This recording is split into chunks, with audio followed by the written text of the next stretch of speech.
Hello बच्चों, let's read the question and the question says which sequence is in correct order. Options है descending colon rectum anus, colon anus rectum, stomach jejunum duodenum, ileum colon and cecum. तो यहाँ पे हमारा जो की concept है वो होगा हमारा एलिमेंटरी कैनल.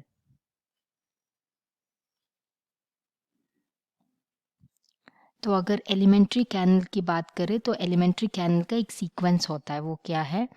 फर्स्ट होगा हमारा बकल कैविटी, बकल कैविटी के बाद होगा हमारा फूड पाइप जो हम ईसोफेगस भी बोलते हैं. फूड पाइप के बाद होगा स्टमक,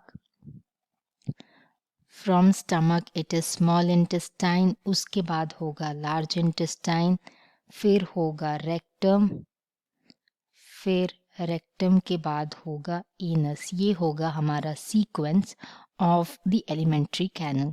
तो अगर ऑप्शंस को देखा जाए तो बोला है first option descending part of the colon rectum anus. Perfectly right. ये descending part of the colon किसका पार्ट है? कोलॉन पार्ट है हमारे लार्ज इंटेस्टाइन के. तो जो डिसेंडिंग पार्ट कोलॉन में 3 पार्ट्स है बेसिकली, तो वो क्या क्या है? पहला होगा असेंडिंग कोलॉन, असेंडिंग कोलॉन के बाद होगा transverse colon.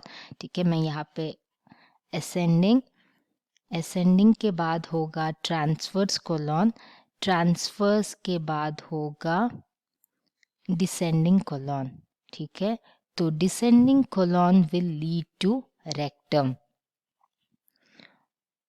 From rectum it is anus. तो ये जो ऑप्शन है वो बिल्कुल सही है.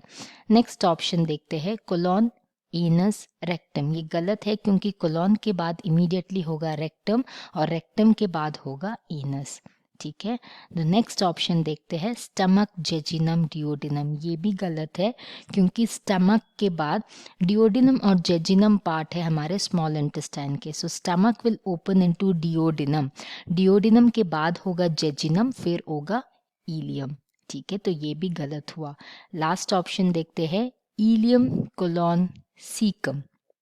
ठीक है, ये भी गलत जवाब है क्योंकि इलियम पार्ट है हमारे स्मॉल इंटेस्टाइन के और ये दोनों हमारे पार्ट्स है लार्ज इंटेस्टाइन के.